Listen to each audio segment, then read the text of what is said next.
Bonjour à tous et bienvenue sur la chaîne Astro. Comme tous les ans, que ce soit dans la presse, que ce soit sur des blogs ou sur des chaînes YouTube, on nous parle des Perséides, les fameuses étoiles filantes, donc dont le maximum se trouve aux alentours du 11-12 août tous les ans. Ça correspond à des poussières d'une ancienne comète, qui est la comète Swift-Tuttle, et la Terre traversant la trajectoire de cette comète, eh bien nous avons des étoiles filantes qui apparaissent, donc des très brillants, voilà, qui apparaissent fugitivement dans le ciel. Alors vous allez pouvoir bien évidemment les observer, quoique ce n'est pas toujours évident, et vous allez peut-être être tenté de les photographier. Voici par exemple un Sony A7S avec un objectif Samyang 14, et pendant 2 nuits, j'ai essayé de les photographier. J'ai fait plus de 1400 photos au total. J'en ai eu à peu près une trentaine au maximum. Et il y a pas mal de pièges en fait, parce qu'on pourrait les confondre avec des avions ou avec des passages de satellites. Aujourd'hui donc, je vous propose un petit tutoriel de passer en revue quelques-unes de ces photos, de façon à pouvoir justement apprendre finalement, éduquer notre regard, à savoir si nous sommes face à un avion, à un passage de satellite, à un flare de satellite, attention c'est quelque chose de très intéressant, vous allez voir, et à un passage d'étoiles filantes. Et puis ensuite nous verrons et nous tirerons en conclusion en fait des petits conseils de prise de vue. Et c'est maintenant sur la chaîne Astro.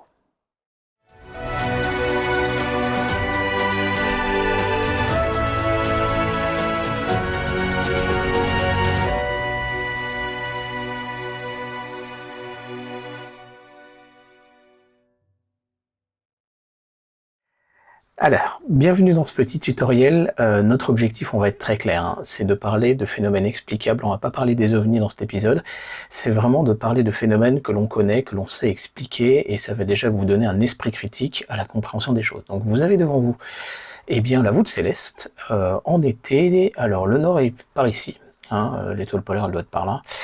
Vous avez ici la constellation de Persée, avec le double amas de Persée ici. Vous avez Cassiopée qui se trouve par ici, voilà. Cassiopée ici, la grande galaxie d'Andromède ici, vous allez avoir Pégase qui va se trouver plus sur la droite là, je ne sais plus trop vous dire où, vous avez le chemin, bon enfin j'ai pas fait de, voilà, le carré de Pégase il doit être là je pense. Enfin voilà, et donc là vous avez la Voie lactée, et le radiant des Perséides que l'on recherche se trouve ici. Donc on va commencer par un passage de time-lapse, donc vous avez en 30 secondes les 800 photos qui vont défiler, et vous allez voir, il y a quand même des trucs qui défilent au fur et à mesure, et la grosse difficulté, ça va être de savoir si on est face à des étoiles filantes, à des avions ou à des satellites. Et donc pour ça, on va essayer de prendre quelques cas d'usage, quelques exemples que l'on va voir dans ce timelapse, et on va les passer en revue les uns après les autres, et ça va nous permettre de dégager finalement une compréhension et un esprit critique à la lecture finalement de nos photos. Alors on va commencer par un cas simple. On va commencer par exemple par un avion. Donc ça, voilà un vol d'un avion. Alors si vous tombez sur cette photo-là, eh bien il est nécessaire de revenir en arrière, par exemple, en fonction du vol, et quand vous zoomez, hop, eh bien vous voyez des alternances, voilà, rouge et verte. Et ça correspond typiquement à un avion, puisqu'il y a des flashs bâbord, tribord sur le vol d'un avion. Deuxième exemple, même chose, là on voit pas très distinctement les flashs, et puis alors là quand ils commencent à s'approcher vraiment de nous, donc voilà, on va se mettre en zoom maximum, et bien là on voit très très clairement deux trajectoires différentes et avec des flashs réguliers. Donc là on est vraiment sur le cas d'un avion, c'est évident. Alors maintenant j'aimerais vous montrer un extrait de ce timelapse que vous voyez dans le générique de la chaîne régulièrement, et regardez bien cet avion ainsi que celui qui va suivre ensuite. Donc on reprend au début, et vous voyez l'avion là il tourne, on le voit très nettement là. Donc là c'était des pauses par contre de 30 secondes, et vous en avez un deuxième qui refait exactement la même chose ensuite. Donc ça nous permet clairement de discriminer un avion d'un satellite, en plus des petits points lumineux, puisqu'un satellite ne tourne pas pendant son vol. Ce ne sera pas possible clairement avec son inertie. Des corrections de trajectoire de satellites, elles sont possibles, mais elles sont extrêmement minimes et complètement imperceptibles depuis la Terre, comme ça sur un seul passage. Autre exemple, une photo par Dominique Wanquin, abonné de la chaîne, que je salue, très fidèle, et donc là vous avez un exemple. Alors je ne sais pas vous dire si c'est un fisheye ou pas, ça n'a pas l'air d'être un panorama, et là on voit quand même le phénomène. Donc soyez critiques sur ce type de vue. Dernier exemple concernant les vols d'avion, vous avez ici, j'étais en train de photographier une éruption solaire ici, un jour ou l'autre on en parlera sur la chaîne, et regardez ce que j'ai eu. Donc ça c'est quelque chose de typique qu'on peut avoir sur un passage devant la Lune ou le Soleil quand on est en train de faire de l'imagerie, et là en l'occurrence j'étais à la caméra planétaire, donc j'étais à 133 images par seconde, et vous voyez on a vraiment un détail assez fou sur le passage. Alors maintenant, en ciel profond, vous pouvez aussi avoir des passages d'avion, et là ça ne va pas donner le même phénomène où vous avez beaucoup plus de focale. Donc vous pouvez avoir un trait vraiment droit, qu'on pourrait confondre avec un satellite, on va voir des exemples tout à l'heure, et puis là vous avez un flash avec des bouts de reflets. Donc ça c'est une première photo faite par Jean-Maurice Hérault, donc voilà, photo qu'il avait publiée sur Facebook. Et une deuxième photo par Tibastro. Alors c'est très intéressant parce que là le flash a éliminé carrément la carlingue de l'avion, donc il n'y a absolument pas de doute sur la nature des trajectoires et tout ça. Donc là c'est franchement très très clair. Donc vous pouvez avoir ce type de passage comme ça sur une brute du ciel profond, ça peut être assez amusant. Et après ça vous pouvez vous amuser à faire des combinaisons entre la photo complètement stackée et puis le passage de votre aéronef. Alors maintenant qu'on a fait le point sur les avions, on va regarder un autre phénomène que vous connaissez peut-être déjà. Alors voilà, les passages de satellites, et là par exemple, ça c'est un passage de train de Starlink. Donc là j'étais en train de le filmer, certes à vitesse d'obturation assez lente sur le Sony A7S, mais vous voyez ça pourrait être confondu si jamais j'étais en version fixe, peut-être avec un passage d'une étoile filante ou quelque chose comme ça. Donc là on est sur un train de Starlink après le décollage. Donc là c'est vraiment une configuration particulière pour les satellites. Donc si on revient sur notre timelapse des étoiles filantes, si je vous montre cette photo, on pourrait croire justement à une étoile filante. Et en fait, quand on revient aux photos précédentes, et bien, on peut voir une trajectoire. En fait, donc dans l'ordre, là on est vraiment dans l'ordre croissant des photos. En fait, on est sur un satellite qui rentre dans l'ombre de la Terre, ou en tout cas, peut-être un reflet de satellite qui, à un moment donné, ne va plus vers nous. Donc il y a deux cas de figure. Et donc ça, c'est un premier exemple de satellite. Deuxième exemple tout à fait similaire, un vol de satellite qui vient rentrer dans l'ombre. Alors cette fois on va prendre un autre exemple, un satellite qui va sortir de l'ombre de la Terre, et vous en avez même deux. Vous voyez, donc le premier sort de l'ombre de la Terre, ou c'est un reflet de satellite, on va voir après ce que sont les flares. Donc là vous avez une évidence, et puis là vous avez un deuxième satellite qui passe, qui est beaucoup moins lumineux. Donc, comme on est sur des pauses de 15 secondes, on sait que si jamais on avait un passage d'étoile filante, ça ferait juste un trait net, mais on ne l'aurait pas sur la précédente ni la suivante. Donc ça, c'est vraiment la méthode pour discriminer. Ça, on pourrait vraiment croire à une étoile filante, mais ce n'est pas le cas.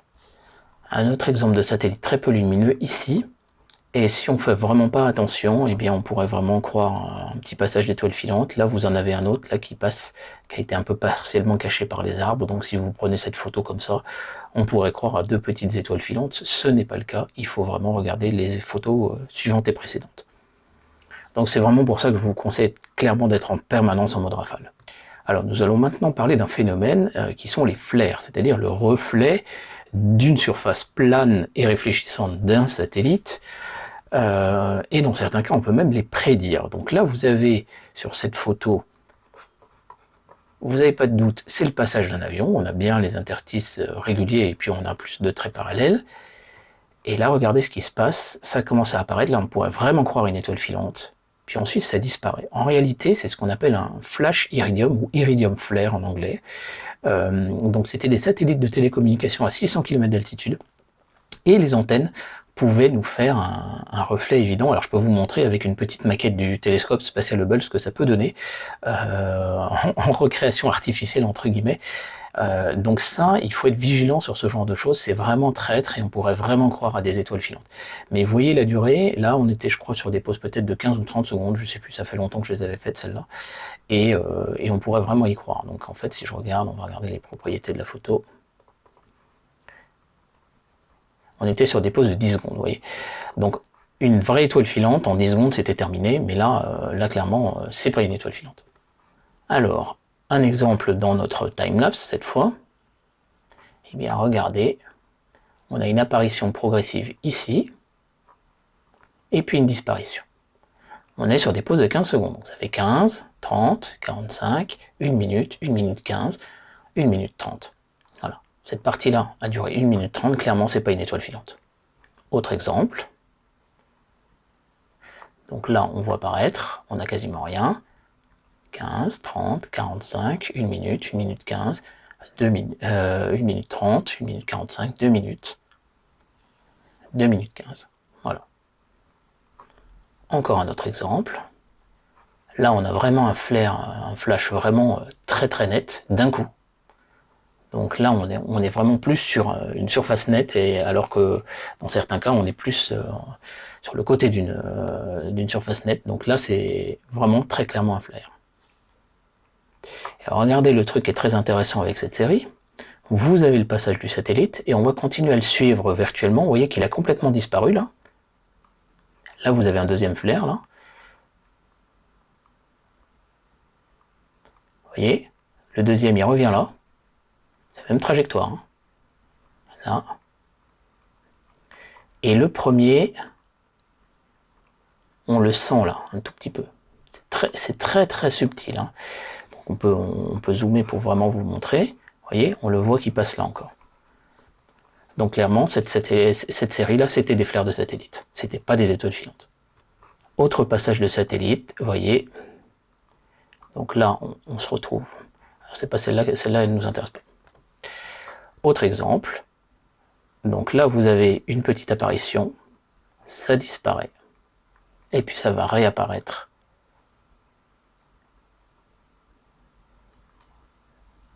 Donc sur l'avant-dernière, là, on sent là, ici, un tout petit coup. Et en fait, quand on suit vraiment la trajectoire, on comprend que vous avez le coup, et puis vous avez celui-là hein, qui nous refait le même coup de l'autre côté ici.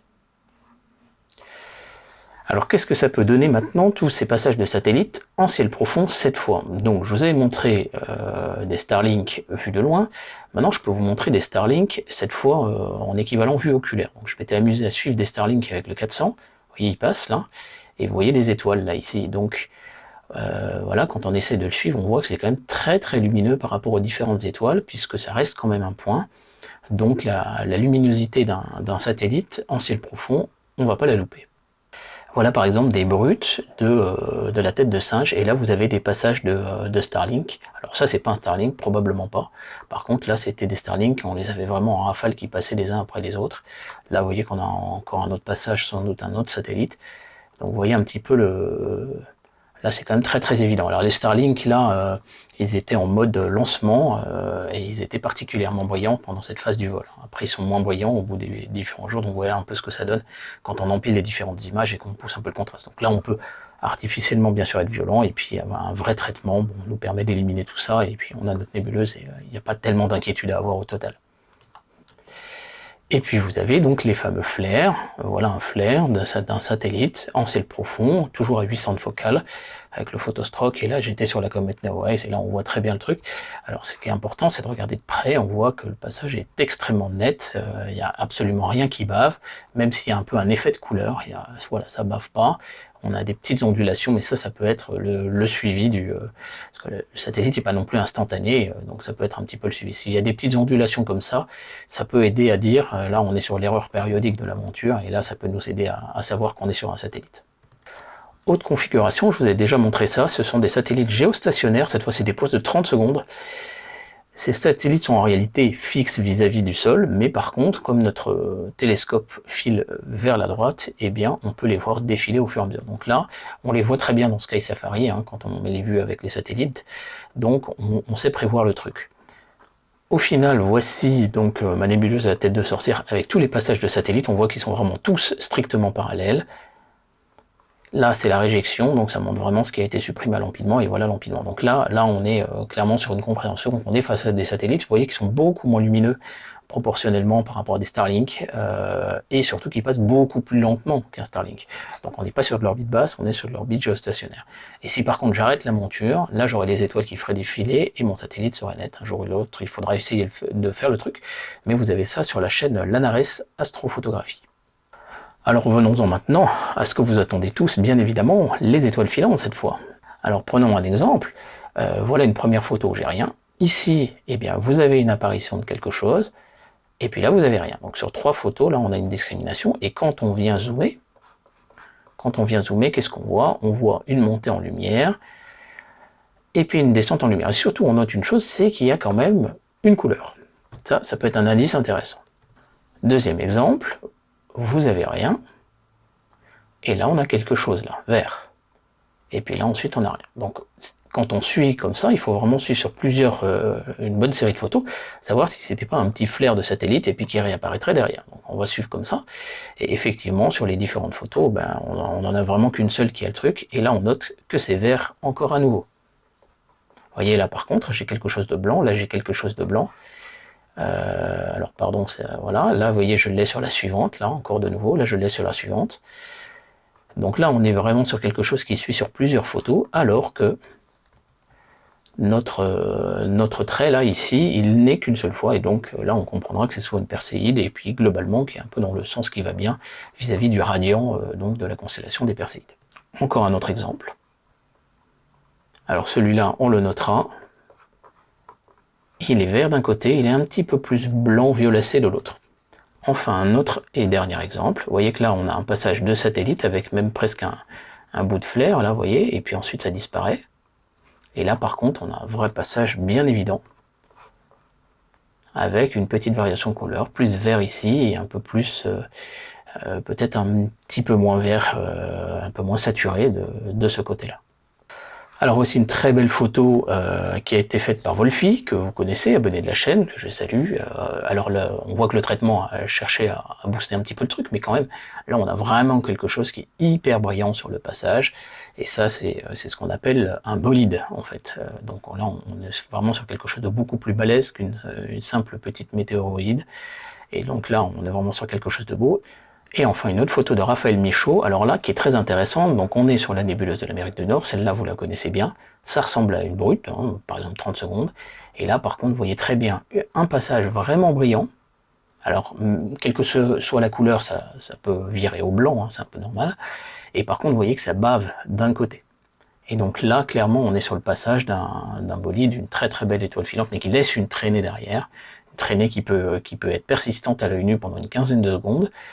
Et donc là très clairement, c'est pas un satellite et c'est pas un avion, il n'y a absolument aucun doute là-dessus. Donc au final et en définitive, de toutes mes photos, de mes 800 photos que j'ai fait ce soir-là, donc il y a quasiment 4 heures de pause je crois de mémoire, eh bien je n'ai gardé que celles qui avaient des étoiles filantes. Alors malheureusement il y a un passage d'avion ici, vous voyez qu'on a des bouts de passage de nuages, vous les avez vus, vous avez des bouts d'arbres aussi parce que à un moment donné je me retrouvais sur les arbres, et vous voyez, là j'ai un flair de satellite, j'ai pas pu l'éviter, là vous avez quelque chose de blanc, c'est sans doute un flair de satellite là aussi, mais par contre, là on a une étoile filante, là on pense que c'est un peu vert aussi, là c'est vert, là c'est vert, là c'est vert, vous voyez, là c'est vert aussi, vous en avez une aussi là, vous voyez, on en a quand même quelques-unes, et avec cette caractéristique là, vous en avez une verte également, avec cette caractéristique de couleur. Alors ça c'est quand même assez intéressant, il est important d'en parler. Et alors je vous laisserai sur ce tutoriel avec cette page que je vous mets en description de Numérama, pourquoi les météores ont des couleurs différentes. Alors sur les bolides on peut les voir à l'œil nu au niveau de la couleur, mais on a l'explication justement des différentes couleurs. Donc vous voyez, si vous prenez du fer, hein, si je ne me trompe pas, le iron c'est le fer en anglais, et magnésium, et bien une combinaison des deux pourrait nous donner quelque chose de vert, et ensuite c'est pour ça que ça vire peut-être un petit peu plus au bleu, au magnésium ensuite derrière. Donc voilà des exemples. Voilà, qui sont donnés sur cet article. Donc je vous donne le lien, et sur vos photos vous pourriez voir des couleurs, et là ça nous aide également à discriminer. Donc j'espère que cette petite cette petite approche vous aura aidé à avoir un esprit critique finalement sur savoir si vous êtes face à une étoile filante, face à un avion ou face à un satellite. Voilà. Voilà donc, en conséquence, vous pouvez aisément comprendre qu'il est recommandé de faire des rafales. Personnellement, j'ai fait des rafales de 15 secondes de pause à 10 000 ISO, le boîtier le permet bien, et donc avec l'objectif ouvert à f2.8. J'ai fait ça pendant des heures et des heures. J'aurais pu faire des pauses plus longues, mais c'est quand même assez intéressant parce que si les peaux sont pas très longues, ça peut couper aussi en deux justement des flares de satellite. On a pu en voir un exemple, et c'est un moyen justement d'être certain que ce n'est pas une étoile filante, parce que l'étoile filante étant quand même assez rapide, la probabilité qu'elle soit coupée par justement l'interpose de l'appareil photo, elle est plus faible.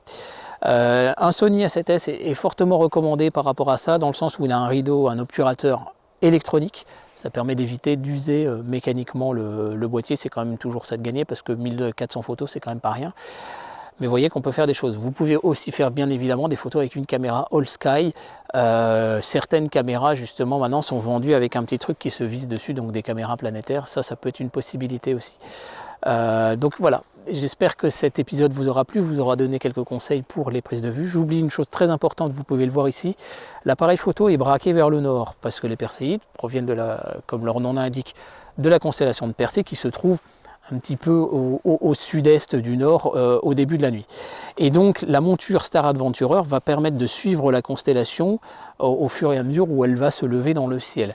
Néanmoins, vous n'êtes pas obligé d'avoir une monture motorisée, mais ça va nous permettre un truc, c'est que nous allons reprendre toutes les photos, les aligner sur les étoiles avec un logiciel donc pour le traitement du ciel profond, et ensuite faire après l'alignement un empilement des étoiles. Alors je vous conseille quand même de faire des en RAW, ensuite avec des dark, des offsets, des flats, des offsets et des dark flats, et de pouvoir empiler les photos, mais on va les empiler en mode maximum.